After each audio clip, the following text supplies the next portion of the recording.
अस्सलाम वालेकुम वरहमतुल्लाहि वबरकातुहू। डिजिटल मार्केटिंग की सर्च इंजन ऑप्टिमाइजेशन की क्लास में आप लोगों का इस्तकबाल है। आज हम सीखेंगे कि सर्च इंजन ऑप्टिमाइजेशन किसे कहते हैं, उसकी क्या अहमियत है और उसे क्यों करना चाहिए। तो सबसे पहली चीज़ क्या है कि एसईओ किसे कहेंगे। तो एसईओ का डेफिनेशन है, SEO stands for search engine optimisation. और अगर आसान अल्फाज में कहें तो एसईओ एक प्रोसेस है जिसके ज़रिए हम हमारी वेबसाइट को लोगों के सामने सर्च इंजन में ला सकते हैं। SEO is the process to make you and your website discoverable, reachable when people search for the topics you have on your website. भाई होता क्या है, आपको कुछ सर्च करना है, आपको सर्च करना है, मिसाल के तौर पर आप जो है रमज़ान टाइम टेबल सर्च करना चाह रहे हैं 2023 का। तो मेरी वेबसाइट पे रमज़ान टाइम टेबल मैंने लिखा है। तो आप जब सर्च करेंगे रमज़ान टाइम टेबल 2023, तो मुझे क्या करना है कि आप जब वो सर्च करें तो मेरी वेबसाइट आपको शो होना। तो वो मेरी वेबसाइट आपको इस टॉपिक पे सर्च होने के लिए मुझे एसईओ करना पड़ेगा। अब लाजिम बात है, विदाउट सर्च इंजन आजकल का कोई काम नहीं होता है। आप कुछ पढ़ रहे हैं, कौन सी भी जबान में पढ़ रहे हैं, समझ में नहीं, आप क्या करते, गूगल करते। मैं अरबी पढ़ाता था बाज़ लोगों को, तो अरबी का वर्ड लिखते कि वो गूगल सर्च में जो है वो वर्ड लिखकर जो है सर्च करके आंसर बोल देते थे। समझे बात। तो यानी आप कौन सी भी लैंग्वेज रहने दें, कौन सा भी काम रहने दें, आप कुछ जा रहे हैं, साइन बोर्ड दिखा, समझ में नहीं, आप गूगल करके समझेंगे। बंदा बाजू वाले से पूछने के लिए शर्माता है, गूगल से पूछने के लिए नहीं शर्मा, है ना। तो जब गूगल से पूछा जाए और आपकी मेरी टॉपिक के बारे में पूछा जाए, तो मैं चाहूंगा कि मेरी वेबसाइट बंदे को दिखे। वो मेरी वेबसाइट बंदे को दिखाने के लिए मुझे सर्च इंजन ऑप्टिमाइजेशन करना पड़ेगा। बात समझ में आई। अब वाई एसईओ, तो इसका जवाब मैं आपको दे चुका हूं, लेकिन थोड़े पॉइंट्स है कि SEO boost traffic to your website. आपकी वेबसाइट को ट्रैफिक लाता है। लाजिम बात है, जब आप एक टॉपिक को सर्च करेंगे जैसा रमज़ान टाइम टेबल 2023, तो मेरी वेबसाइट दिखेगी उसमें, तो लाजिम बात है क्लिक आएगा, क्लिक आएगा यानी ट्रैफिक आएगा। अगर आपने एसईओ नहीं किया उसको, तो आपकी वेबसाइट नहीं दिखेगी, तो क्लिक नहीं आएगा, क्लिक नहीं आएगा तो ट्रैफिक नहीं आएगी। SEO build trust and credibility. देखो, आप बहुत सी चीजें गूगल करे होंगे, जब गूगल करने पर आपको सबसे ऊपर जो होते हैं एडवर्टाइजमेंट शो होते हैं, नोटिस करें। तो जब एडवर्टाइज शो होगा तो लोग एडवर्टाइज को क्लिक नहीं करते। 80 to 90% पब्लिक एडवर्टाइज को क्लिक नहीं करती, 80 to 90% पब्लिक। चलिए, तो एसईओ से क्या होता है, बिल्ड ट्रस्ट, भरोसा।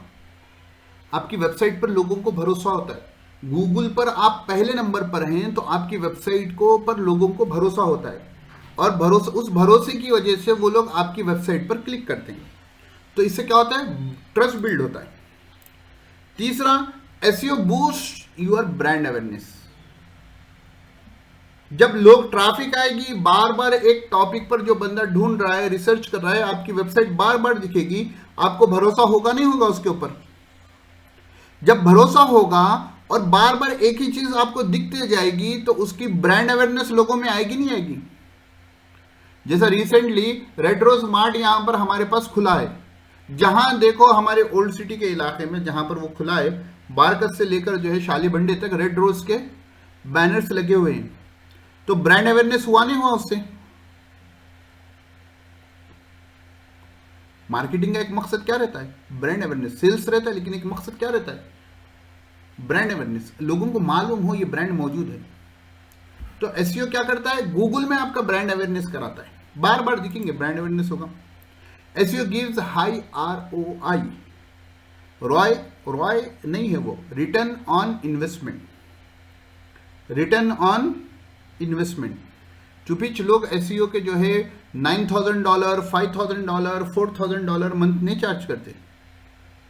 हमारा नहीं करते होंगे, लेकिन जो है रिसेंटली जो है किसी ने कहा कि भाई एसईओ की मार्केट इंडिया से ज़्यादा यूरोपियन कंट्रीज में है। और कल एक साहब ने मुझे कहा कि भाई दुबई में, एमिरेट्स में एसईओ की मार्केट बहुत है। समझे?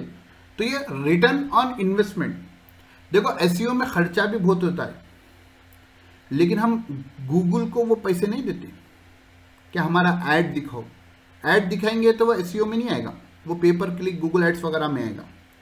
एसईओ में क्या होता है कि गूगल एड्स या फेसबुक एड्स में क्या, जब जितना आपने बजट फिक्स किया उतना ऐड बताएगा, जैसा बजट खत्म हो गया वैसा ऐड खत्म हो जाएगा।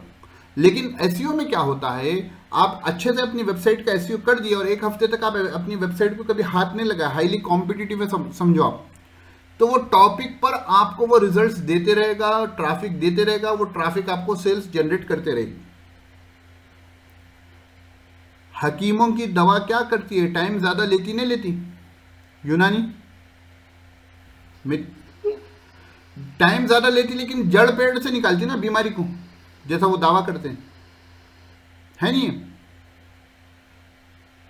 उसी तरह सर्च इंजन ऑप्टिमाइजेशन भी टाइम लेता है। नहीं, आप ये नहीं बोल सकते कि मैं 2 महीने में आपकी वेबसाइट को फर्स्ट पेज पे ला दूंगा। No one can guarantee that. हाँ, आप नीश देख लिए, टॉपिक देख लिए, उस पर कितना कंपटीशन है देख लिए। कंपटीशन देखने के बाद आप उससे पहले उस टॉपिक पर करे हुए हैं और रैंक लाए हुए हैं, तो आप एक एस्टिमेट बोल सकते हैं, लेकिन no one can guarantee first page. समझे ना भाई? आप आर्टिकल्स कुछ लिख लिए अखलाकियात के और जो है अच्छे, तो उस पर आप फर्स्ट पेज पे आ जाए, that is good, that is easy. लेकिन जब बिजनेसेस में होता है, कंपटीशन होता है, आपको मालूम एसईओ का एक एक टूल जो है $200 ईयरली, उसके ऊपर $200 से $300 आपको खाली टूल खरीदने के 1 साल के पैसे लगते हैं, जो बड़े टूल्स होते हैं। $200 बोले तो 16,000 17,000 साल के एक टूल को।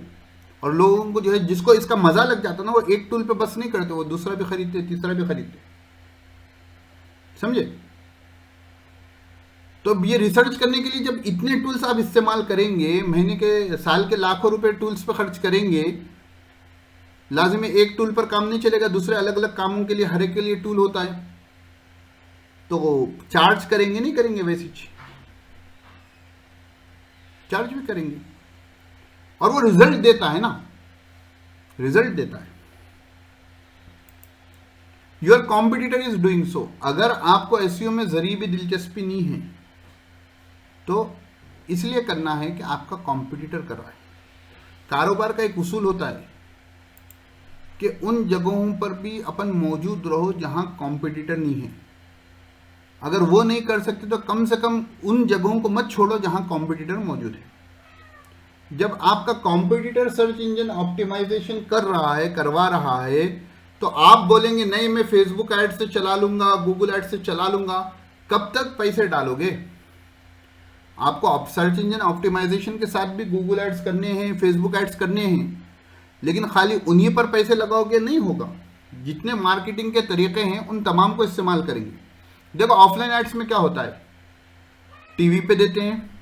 एक सेकंड भाई, ये बिल्ली डिस्टर्ब। जी भाई, तो कारोबार का उसूल क्या है कि आप कॉम्पिटिटर से आगे नहीं रहे, पीछे नहीं रहेंगे। जैसा ऑफलाइन एड्स होता है, लोग टीवी पे भी इश्तेहार देते हैं, जैसा कॉलेजेस के आते हैं, स्कूल्स के आते हैं, लोकल चैनल्स पे आते हैं ना एड्स, 4 टीवी है और भी बहुत से न्यूज़ चैनल लोकल हैं। उसके साथ साथ क्या करते हैं, अखबार में भी देते हैं। उसके साथ साथ क्या करते हैं, पाम्फलेट्स भी बांटते हैं। उसके साथ साथ क्या करते हैं, होर्डिंग्स भी लगाते हैं। होता नहीं होता? तो ये तमाम चीजें क्या होती हैं कि एक पे खर्च करके नहीं बैठते। इसी तरह जब हम डिजिटल मार्केटिंग करेंगे तो हर जगह जाएंगे, समझे ना? तो ये एसईओ की मोटी मोटी बात हो गई। उसके बाद एसईओ का मैजिक देखो। ये मेरी वेबसाइट का बोला नहीं, हादसा हुआ सो वही वेबसाइट है, पिछले 12 महीने का डेटा है। 2.75 मिलियन इंप्रेशंस एक साल में आए, और 54,000 क्लिक्स आए। आप सोचो 54,000 एक क्लिक के वास्ते आप 1 रुपया भी दिए तो इतने क्लिक्स लाने के लिए 54,000 रुपीज देना पड़ेगा। और नॉर्मली एक क्लिक पर 1 रुपया नहीं लगता है, 5 रुपये लगते हैं, 15 रुपये लगते हैं, 20 रुपये लगते हैं, ऐसे जाते हैं। बाद में 100 रुपये भी लगते हैं कि व्यू तो होता है, क्लिक नहीं आता। तो ये आपका सर्च इंजन का ऑप्टिमाइजेशन का मैजिक है। ये सर्च कंसोल की फाइल है। एवरेज CTR इसका कम है, 2% है, वो बोला मैं आपको, हादसा मालूम है आप लोगों को। तो भी फिर भी वेबसाइट इतनी है। अब देखो 93% of online experiences start with a search engine. Neil Patel हैं, आप लोग भी नाम सुने होंगे कि डिजिटल मार्केटिंग के one of the world's famous और सर्च इंजन ऑप्टिमाइजेशन में इनका एक ऐप भी है उबर सजेस्ट, जो SEO टूल है। तो उनका कहना है कि 93% of online experiences start with a search engine. तो कोई भी जो है फोन इस्तेमाल करा, ऑनलाइन कुछ काम करने के लिए लैपटॉप लिया, तो 93% टाइम वो सीधा सर्च इंजन पर जाता है और कुछ सर्च कर जाता है। फेसबुक पर भी सपोज आपको जाना है तो बहुत से लोगों को देखा होगा, फेसबुक लिखते हैं फिर लिंक को क्लिक कर जाते हैं। 53% of all web traffic comes from organic search. जितनी भी वेबसाइटों पे ट्रैफिक आती है 53% जो आती है वो ऑर्गेनिक सर्च से आती है। ऑर्गेनिक सर्च बोलते तो जिसमें आपका पैसा नहीं लगा, यानी जो SEO के जरिए कमाई गई ट्रैफिक है। If it isn't on Google then it doesn't exist. Wikipedia के जो को फाउंडर है जिमी वेल्स, उनका कहना है अगर कोई चीज गूगल पर नहीं है तो समझो वो उसका वजूद नहीं है। नहीं, कितनी बड़ी बात हो गई। और आजकल हो भी ये गया कि हर कोई गूगल पर आने को तड़प रहा है। क्यों? कि लोग गूगल से आ रहे हैं। Your new best friend is Google. आपका आज से नया दोस्त क्या हो जाना? गूगल हो जाना। यहां एक बात बता दूं, दीनियात में आप गूगल को के ऊपर भरोसा ना करें। It is a search engine. वो जो सर्च इंजन ऑप्टिमाइज वेबसाइट है वो बताएगा। और हमारे लोग जो हैं चैट GPT को भी इस्तेमाल नहीं कर रहे। थोड़ा video pause. So your next new best friend is Google. Your page position in A search engine is everything. आपके पेज की पोजीशन जो सर्च इंजन में होती है वही आपके लिए सब कुछ है। आप लोगों से पहले जो क्लास ले रहा था तो मैंने उन लोगों को वही टास्क दी। जो मेरा सर्च इंजन का लाइव प्रोजेक्ट का वर्कशॉप है 3 महीने का, 3 मंथ्स का, तो उस पर मैंने उनको वही काम दिया कि भाई ये वेबसाइट है, इसके ये टर्म्स पे जो है सर्च कंसोल का ये डेटा है, आपको जो है इसकी पोजीशन को ऊपर लाना है। कैसे करेंगे पूरी गाइडलाइंस उनको दे दिया। अब वो लोग उसके ऊपर कल काम करके मेरे को रिपोर्ट देंगे। क्यों? मुझे पोजीशन ऊपर लानी है। Over 31% of the clicks go to first position. आप बोलो कुछ भी सर्च करने के बाद आप 7 पेज पे जाते?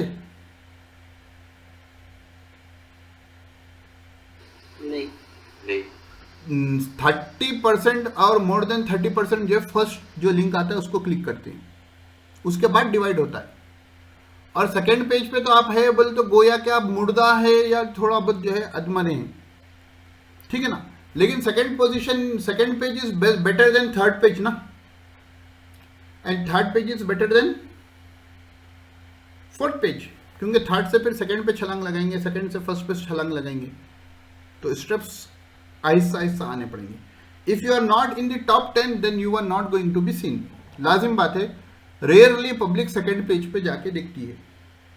हालांकि गूगल 14-15 पेजेस भी बताता है, लेकिन रेयरली पब्लिक सेकेंड पेज पर जाती है। तो top 10 is the best position. ठीक है, यहां तक बात समझ में आ गई? क्लियर?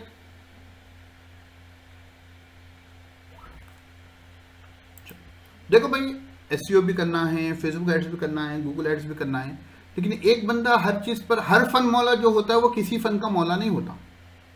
बात समझ में आई? हर फन मौला जो होता है वो किसी फन का भी मौला नहीं होता। तो लेकिन हमको क्या बनना है? टी शेप डिजिटल मार्केटर बनना है। आगे आएगा टॉपिक, ये सब टॉपिक ही है। टी शेप, जैसे टी होता ना, यानी हर टॉपिक की आपको बेसिक मालूम रहना, हर टॉपिक की आपको क्या करना? बेसिक मालूम रहना, और किसी एक टॉपिक पर एक्सपर्टाइज करना। वो होता है टी शिप।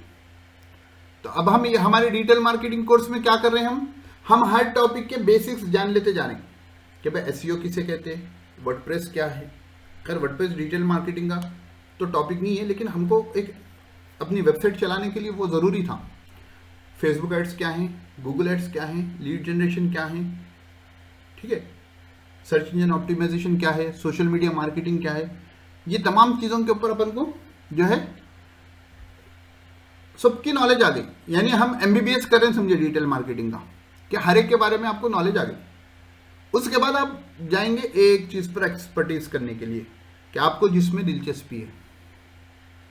फेसबुक एड्स में किसी को दिलचस्पी रहती है, फेसबुक एड्स से क्या कैसा कमाएंगे वो तो फेसबुक एड्स के वक्त आ जाएगा। एसईओ में कैसा कमाएंगे तो अभी तो दो तीन आपको आइडिया दे दिया हूँ। और हर एक की जॉब मार्केट है, बस you have to be practical. अब जो भी सीख रहे हैं प्रैक्टिकल कीजिए। और आज माशाल्लाह आप लोग की जो ग्रुप है उसमें आप लोग एडवांस ही हैं कि जो काम दिया जाता है उसको करते हैं। बातों को थोड़ी बहुत देर हो जाए वो अलग चीज़ है। तो अब एसईओ को जब हम समझ गए तो अब थोड़े एसईओ के टाइप्स है उनको देख लेंगे। पहला है ऑन पेज एसईओ, दूसरा है ऑफ पेज एसईओ, तीसरा है technical SEO. On page SEO बोले तो जो आप वेबसाइट पर करते हैं, ऑफ पेज एसईओ बोले तो जो वेबसाइट के बाहर करते हैं, टेक्निकल एसईओ बोले तो जिसमें थोड़े टेक्निकल टर्म्स होते हैं, यानी थोड़ा क्या बोलते हैं HTML वगैरह का, जावास्क्रिप्ट का उसमें दखल होता है। तो ऑन पेज एसईओ को देखते हैं। On page SEO is also known as on site SEO. It refers to optimizing web pages to improve a website's search engine rankings and earn organic traffic. On page SEO क्या करता है कि आपके जो website का page है, जैसा आप एक पोस्ट लिखे व्हाट इज डिजिटल मार्केटिंग, तो वो पेज को जो है पूरा ऑप्टिमाइज करना, खंगालना, उसको जो है गूगल में जो है फर्स्ट पेज के लायक बनाना, इसको क्या कहते हैं, ऑन पेज एसईओ कहते हैं।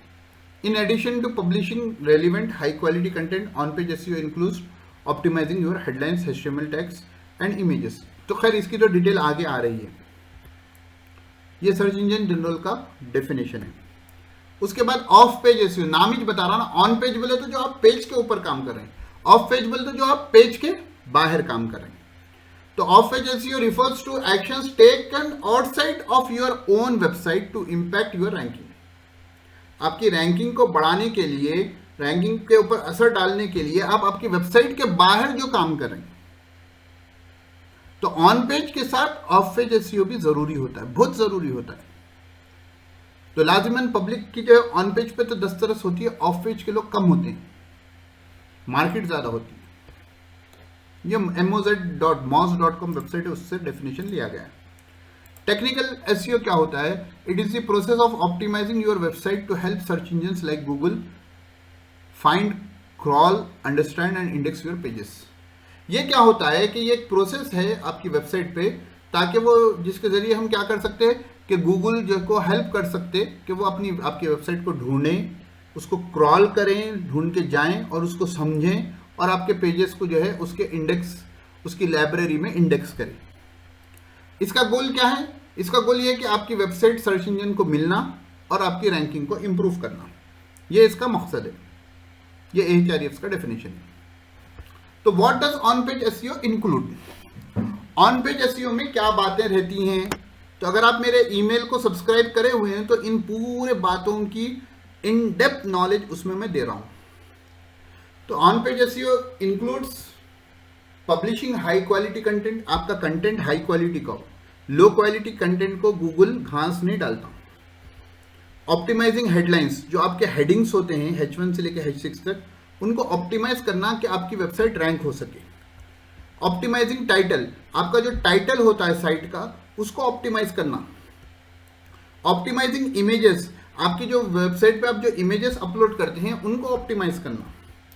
ऑप्टिमाइजिंग इमेज ऑल टैग्स, जब आप इमेज अपलोड करते हैं तो जैसा कि आप लोग वर्डप्रेस यूज करते हैं तो इमेज अपलोड करने के बाद राइट हैंड साइड पे ऑल टैग आता है, तो वहां पर उसको भी ऑप्टिमाइज करना। Optimizing meta description, meta description जो है अगर आप एसईओ की कुछ प्लगइन डाउनलोड इंस्टॉल करे हुए हैं तो उसमें मेटा डिस्क्रिप्शन होता है जो अभी हम देखेंगे। ये तमाम बातों के बारे में मैं आपको लाइव बताने वाला हूं, इसलिए सिर्फ पढ़कर जा रहा हूं। इंटरनल लिंक्स, आपकी वेबसाइट के इंटरनल लिंक्स रहना, एक पेज दूसरे पेज को लिंक करना। एक्सटर्नल लिंक्स रहना, आप बाहर वालों को भी लिंक करना, और आपका यूआरएल शॉर्ट एंड स्वीट रहना। तो यहां पर थ्योरी आपकी आज मैं रोकता हूं, अब चलते हैं प्रैक्टिकल पर, सिनेरियो पे। तो आपको क्या करना है, पहले दो तीन टूल्स को आपको इंस्टॉल करना है। आपकी वेबसाइट आपने होस्टिंजर से बनाई हो तो आपकी वेबसाइट पर all in one SEO tool होगा पहले से मौजूद। दूसरा काम आपको क्या करना है, प्लगइन्स में जाना है और ऐड न्यू प्लगइन्स करना है, और आपको ढूंढना है साइट किट। ठीक है, तो आपको गूगल की तरफ से ये साइट किट मिलेगी, इसको इंस्टॉल कर लेना है। इंस्टॉल होने के बाद एक्टिवेट कर लेना है। ठीक है, तो साइट किट को इंस्टॉल करने के बाद आप जब साइट किट के यहां जाएंगे, डैशबोर्ड पर या ऊपर आ जाएगा, तो आपको जो है गूगल एनालिटिक्स और क्या बोलते हैं अपने गूगल सर्च कंसोल को इंस्टॉल करने का तरीका आएगा, इंस्टॉल करना रहेगा। वो तरीका इन डिटेल मेरे वीडियो में है, वो वीडियो का लिंक मैं आपको डिस्क्रिप्शन में भी दे दूंगा और ग्रुप में भी भेज दूंगा। क्योंकि मुझे ये डेमो को कनेक्ट नहीं करना है, तो मैं बाकायदा अपनी प्रैक्टिकल एक वेबसाइट कनेक्ट करके बताया हूँ, तो आप वहाँ से देख लेंगे। ठीक है, अभी हम आते हैं ऑन पेज एसईओ में। तो मैं न्यू पोस्ट क्लिक कर रहा हूँ, नई पोस्ट ओपन किया हूँ। ठीक है, और मैं क्या करता हूं, यहां पर अपना एक पोस्ट को कॉपी पेस्ट करता हूं। आप तो लिखेंगे, ठीक है, और मेरे कोर्स का टाइटल होगा ये। ठीक है, तो टाइटल में तो हमने ऑन पेज एसईओ में बहुत सी चीजें देखी थी, तरतीबवार आएंगे।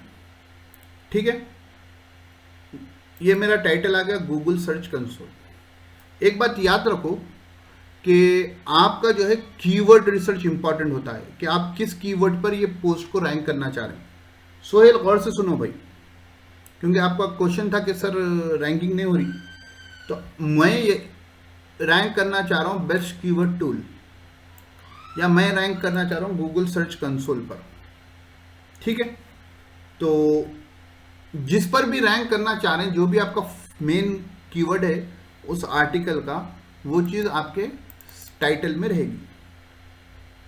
ठीक है, सपोज मेरा है best keyword tool, best keyword research tool मेरा क्या है, कीवर्ड है, तो ये मेरे टाइटल में रहेगी।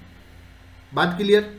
ऑप्टिमाइजिंग टाइटल बोले तो ये चीज कि आपका जो कीवर्ड है जिस पर आप रैंक होना चाह रहे हैं, वो आपके टाइटल में रहेगा, पहली बात।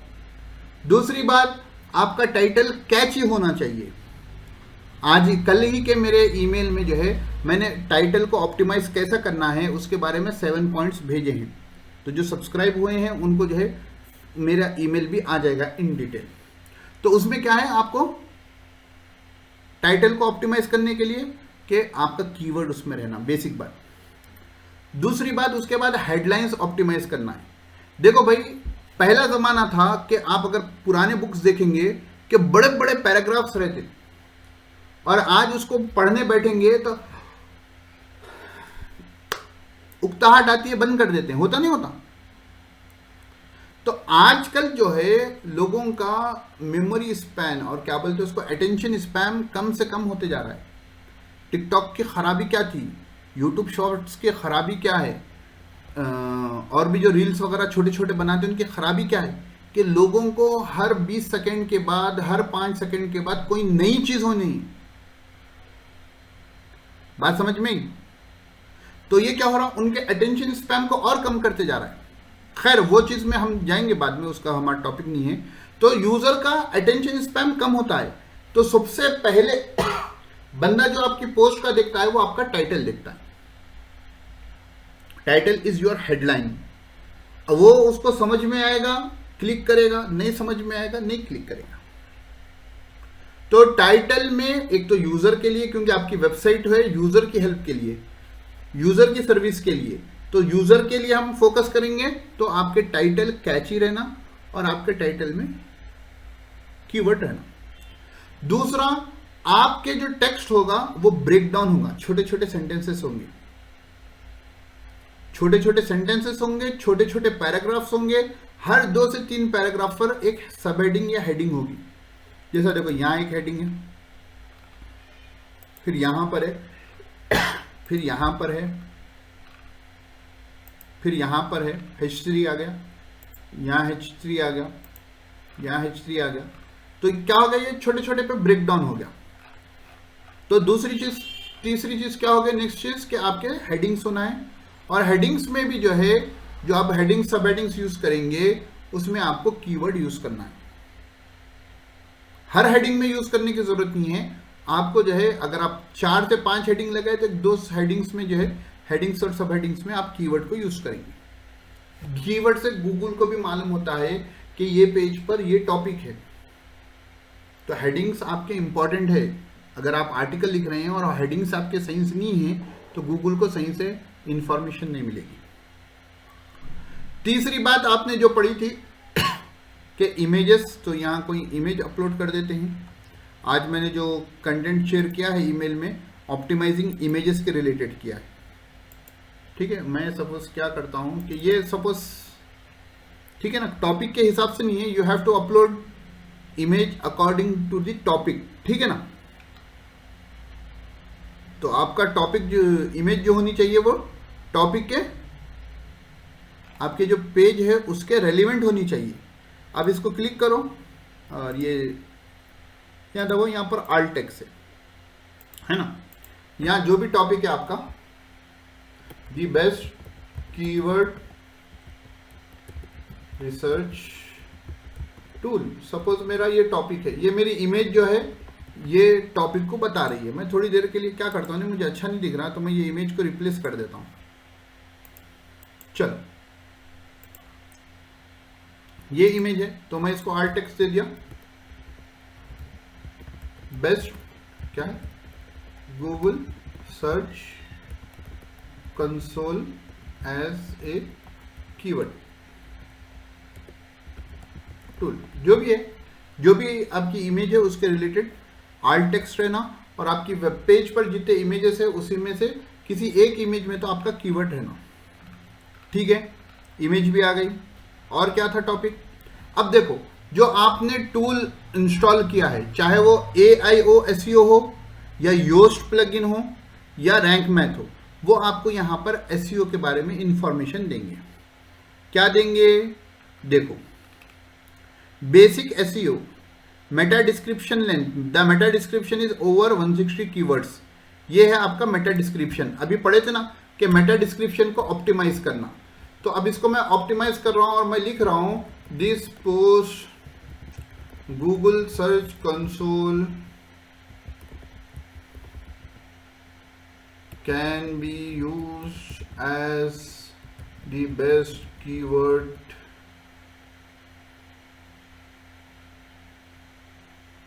research tool.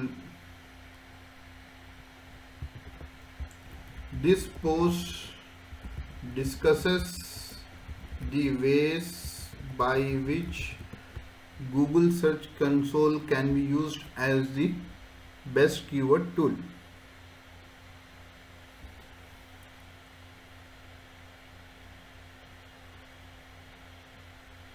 ठीक है, 105 हुए, और दी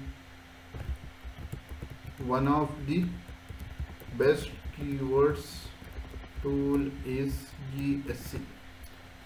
ठीक है, आपको जो है 140 से 160 के बीच में आपको मेटा डिस्क्रिप्शन रखना है।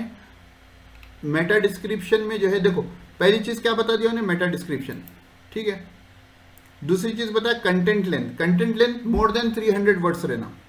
तीसरी चीज जो बता रहा, इंटरनल लिंक्स नहीं है, तो आपको यहां पर अपनी वेबसाइट की कोई लिंक देनी है। Internal link is one of the most important, site structure में one of the most important होता है। एक टॉपिक दूसरे टॉपिक, विकिपीडिया पढ़े कभी, कितने इंटरनल लिंक्स नहीं होते, उसके लिंक्स देखते जाओ, उसके अलग अलग पोस्टों की तरफ भेजेंगे। इंटरनल लिंक होना है, एक्सटर्नल लिंक होना है, और मैं यहाँ की फ्रेज देता हूँ Google search console add focus key. मैं क्या चाह रहा हूँ, मेरी ये वेबसाइट जो है ये कीवर्ड पे रैंक हो, इसके अलावा भी होगी लेकिन मैं इसके ऊपर रैंक करना चाह रहा हूँ। तो मेरा रिजल्ट क्या दे दिया उन्हें, 93 दे दिया। 93 में क्या दिया देखो, फोकस की phrase in SEO title. SEO title में गूगल सर्च कंसोल यूज करे, हाउ करे, डन, ग्रीन मार्क आ गया। फोकस की phrase in Meta description, meta description में भी यूज करे, डन आ गया। फोकस की फ्रेज लेंथ छोटा ही है, 3 वर्ड का है, डन, अच्छा है, बहुत लंबा नहीं होना चाहिए। उसके बाद फोकस की फ्रेज इन यूआरएल, मेरा यूआरएल ऐसा दे रहा, ठीक है। आप पब्लिश करने के बाद ये चेंज हो जाएगा। देखो मैं पब्लिश करता हूं अभी, ठीक है, इसको व्यू कर देता हूं। हाँ, तो ये क्योंकि नई वेबसाइट है ना, तो मैं इसके यूआरएल की सेटिंग नहीं करा। तो पहले जाना, पहले परमालिंक, ठीक है ना, सेटिंग्स में गए, परमालिंक्स में गए, परमालिंक्स में गए, क्या करना है, ये नहीं, ये अजाब है, पोस्ट नेम करना है, सेव चेंजेस। अभी सोहेल ने कहा था कि वही चेंजेस होंगे, नई पोस्ट पुरानी पोस्ट में नहीं होंगे, शायद ऐसा कुछ कहा था। नहीं, वैसा नहीं होता, पूरी आपकी वेबसाइट चेंज हो जाएगी। देखो अब मैं इसको व्यू करता हूं, चेंज हुआ नहीं हुआ, तो चेंज हो जाएगा, पूरी वेबसाइट का चेंज हो जाएगा। इसलिए पहले से करके रखना, बाद में गड़बड़ नहीं होनी चाहिए। अब देखो नीचे आओ, आ गया फोकस की फ्रेज इन यूआरएल, नहीं है बल्कि वो रॉन कहीं को नहीं है, गूगल सर्च कंसोल है, वो खींच नहीं सक रहा, ठीक है। फोकस की फ्रेज इन, देखो ग्रीन हो गया। फोकस की फ्रेज इन इंट्रोडक्शन, इंट्रोडक्शन में जो आपका टॉपिक शुरू करते हैं ना, तो जो टॉपिक पे आपका आर्टिकल है तो स्टार्टिंग में भी उसके बारे में क्वेश्चन रहना या कुछ भी रहना, फर्स्ट लाइन में, फर्स्ट सेंटेंस में आपका कीवर्ड रहना। आप अच्छे वेबसाइट्स को देख लो, वो जो टॉपिक पर आर्टिकल लिखते हैं उस टॉपिक से उसको शुरू करते हैं। ये पूरा फराइज नहीं है, ये मुस्तहबात हैं, ठीक है ना। फोकस की फ्रेज लेंथ बराबर है, कहां है अपन, यहां पर थे। फोकस की फ्रेज इन यूआरएल बराबर है, इंट्रोडक्शन में भी आ गया। फोकस की फ्रेज इन सब हेडिंग्स, सब हेडिंग्स में भी मैंने उसको यूज किया, नहीं करे तो आपको यूज करना रहेगा।